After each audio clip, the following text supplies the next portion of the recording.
ఒకవేళ ఈటల రాజేందర్ లాంటి వాళ్ళకు వస్తే వీళ్ళ గుప్పిట్లో రాష్ట్రం ఉండదు.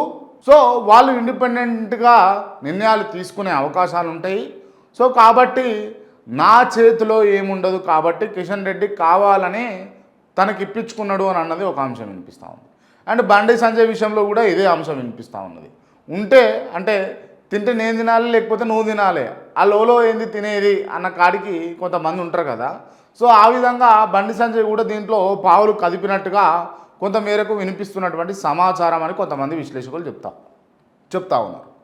సో మొత్తానికి మనం ఈ బీజేపీ రాష్ట్ర అధ్యక్ష పదవికి సంబంధించిన సినిమాను మనం గమనిస్తే కొంతమంది ఏ రకంగా చెప్తున్నారంటే బీజేపీ బీఆర్ఎస్ ఒకటే కాబట్టి రామచంద్రరావును డమ్మీ కింద బీఆర్ఎస్కు ఫెచ్చింగ్ అవుతుంది అన్న విధంగా కావాలని నియమింపజేసుకున్నారు అని చెప్పేసి మరి కొంతమంది